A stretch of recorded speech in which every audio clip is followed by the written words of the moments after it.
biasa dalam kebijakan yang baru itu pasti masyarakat juga ikut berhitung mampu atau nggak mampu. Kurang dari 3 bulan meletakkan jabatan setelah 10 tahun berkuasa, Presiden Jokowi menyampaikan permintaan maaf atas kesalahannya selama menjabat. Kepala negara menyadari bahwa dirinya hanya manusia biasa. Jokowi menyampaikan permohonan maaf tadi di salah sambutan zikir kebangsaan di Istana Merdeka Jakarta pada awal Agustus lalu.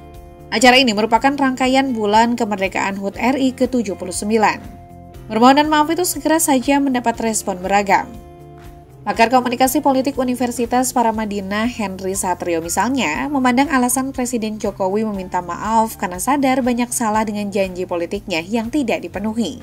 Henry lantas menyinggung program Ibu Kota Nusantara atau IKN yang sangat ambisius gagal ia wujudkan. Benarkah Jokowi merasa banyak salah selama memimpin? Yang jelas, dari rangkuman berbagai sumber media mainstream, selama 1 dekade berkuasa, Jokowi dinilai melahirkan sejumlah kontroversi dan sepak terjang yang mungkin sulit dipercaya.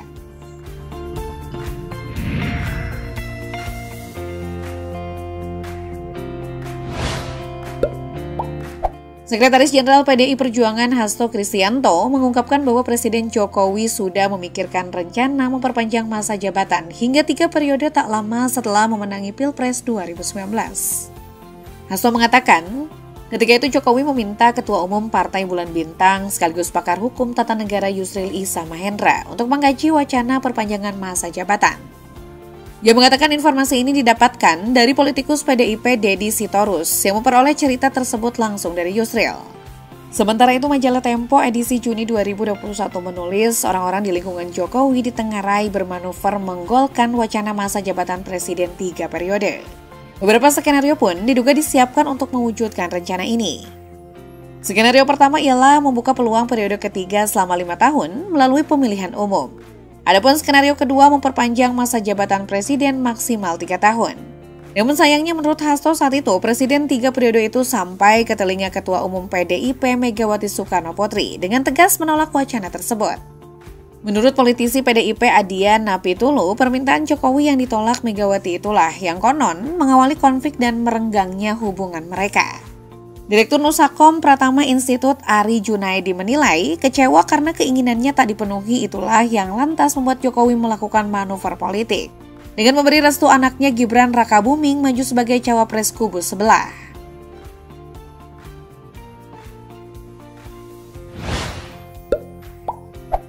Jelang lengsernya Presiden Jokowi, majalah Tempo pada Juli lalu membuat laporan khusus yang berisi sejumlah kebijakan Jokowi yang dinilai kontroversial. Tempo mengistilahkannya sebagai nawadosa Jokowi.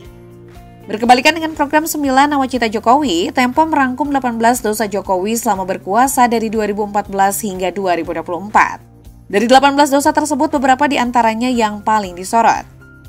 Dinasti dan oligarki politik. Tempo mengkritik adanya kecenderungan politik dinasti dan oligarki yang dinilai semakin menguat selama masa kepemimpinan Jokowi. Hal ini dianggap berdampak negatif terhadap kualitas demokrasi dan pemerintahan. Pelemahan institusi demokrasi. Tempo juga menyorot pelemahan terhadap institusi-institusi demokrasi di Indonesia, yang dianggap mengurangi efektivitas pengawasan dan kontrol terhadap kekuasaan eksekutif. TNI di rumah sipil. Majalah ini juga menyoroti peran TNI yang semakin aktif dalam urusan sipil, yang dianggap melanggar batas-batas konstitusi dan perlemahan posisi civil society. Konflik Papua. Konflik berkepanjangan di Papua menjadi salah satu asal dosa Jokowi disebut berasal. Tempo mengkritik penanganan dan kebijakan pemerintah yang dinilai tidak efektif dalam menyelesaikan masalah tersebut. Politik kejaksaan.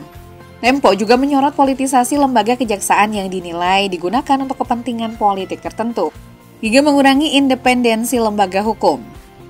Pemaksaan Ibu Kota Nusantara. Majalah Tempo tak luput membahas proyek pemindahan ibu kota negara ke Nusantara yang dianggap dilakukan secara terburu-buru dan tanpa mempertimbangkan dampak sosial ekonomi yang mendalam.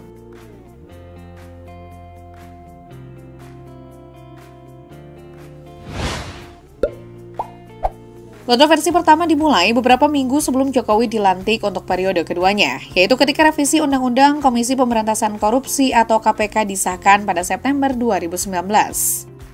Pengesahan revisi Undang-Undang KPK ini pun memantik aksi protes dan demo besar di sejumlah daerah karena dinilai berpotensi melemahkan KPK. Kontroversi itu antara lain status KPK yang sebelumnya lembaga ad hoc independen kini masuk dalam cabang eksekutif. Alhasil, perubahan itu membuat pegawai KPK berstatus ASN. Selain itu, pembentukan Dewan Pengawas KPK membuat KPK tidak leluasa melakukan tugas dan wewenangnya. Untuk melakukan penyadapan penggeledahan dan atau penyitaan KPK harus mendapat izin dari Dewan Pengawas. Undang-Undang Cipta Kerja adalah salah satu kebijakan paling kontroversial selama Jokowi berkuasa. Pengesahan Omnibus Law Undang-Undang Cipta Kerja ini diketok di tengah banyaknya kritikan dan sorotan berbagai pihak. Poin yang dianggap kontroversi adalah penghapusan upah minimum kota atau kabupaten atau UMK yang diganti dengan upah minimum provinsi atau UMP. Ini dinilai membuat upah pekerja menjadi lebih rendah. Selain itu, undang-undang ini berpotensi menjadikan pekerja berstatus kontrak seumur hidup dan rentan PHK, serta jam istirahat yang lebih sedikit. Regulasi undang-undang terkait pertambangan mineral dan batu bara atau minerba juga tak kalah dikritisi. Sejumlah poin di Undang-Undang Minerba tersebut dinilai hanya menguntungkan pengusaha pertambangan seperti penghapusan sanksi, serta memungkinkan pemegang izin usaha pertambangan atau IUP untuk tidak melaporkan hasil minerba dari kegiatan eksplorasi dan studi kelayakan. Undang-Undang Mahkamah Konstitusi atau MK juga tuai kontroversi karena kini membolehkan jabatan Hakim MK dapat dipilih lebih dari 2 kali, setelah sebelumnya hanya maksimal 2 kali masa jabatan. Selain itu, ada perubahan syarat umur Hakim MK. Sebelumnya, usia minimum Hakim adalah 47 tahun. Tapi kini berubah menjadi minimum 60 tahun.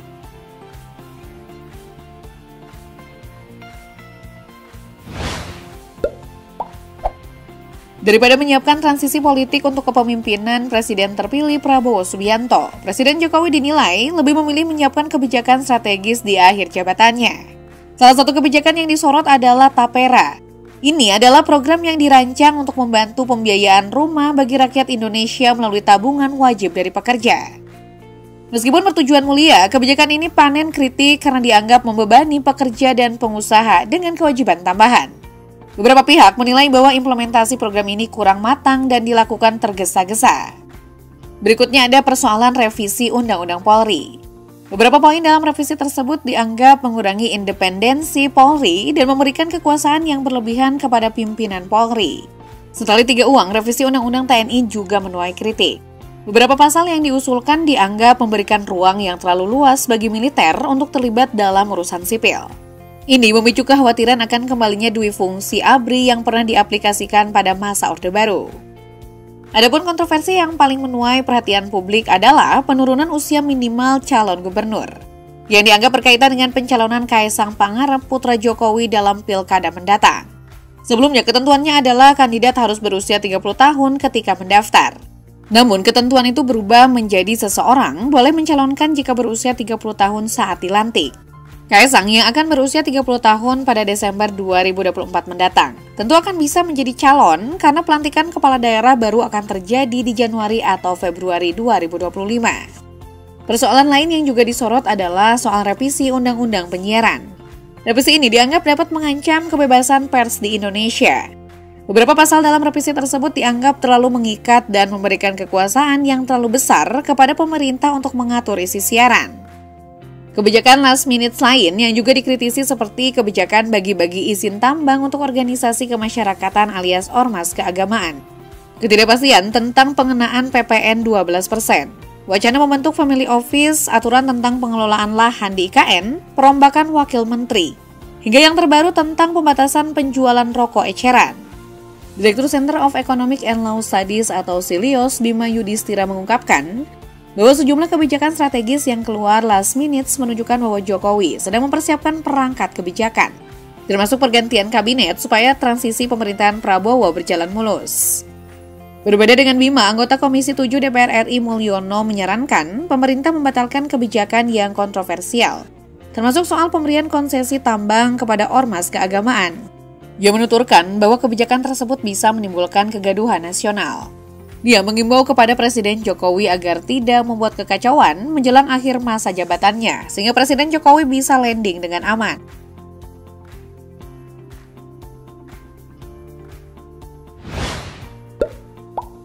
Mantan Ketua KPK periode 2015-2019 Agus Raharjo mengaku pernah diminta oleh Presiden Jokowi agar KPK menghentikan kasus korupsi IKTP yang menyeret nama mantan Ketua DPR Setio Novanto atau Setnov.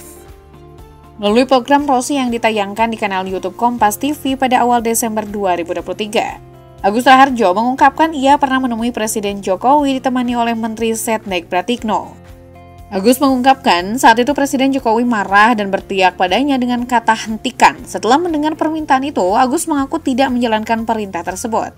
Ia beralasan bahwa surat perintah dimulainya penyidikan atau sprindik telah ditandatangani pimpinan KPK 3 minggu sebelum pertemuan tersebut.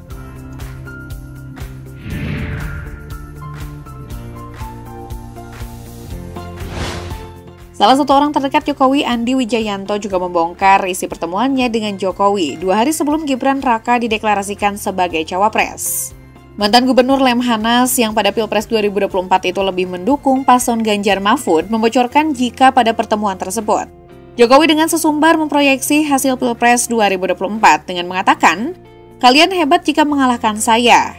Andi lantas mengungkap ada 3 poin yang disampaikan Jokowi saat itu, yakni Prabowo pasti menang, PSI akan masuk parlemen, dan ketiga, suara PDIP akan turun. Nah guys, menurut kalian apakah deretan sisi gelap dan kontroversi sang presiden tadi dapat dikritisi? Atau kamu anggap sebagai upaya mendiskreditkan Jokowi?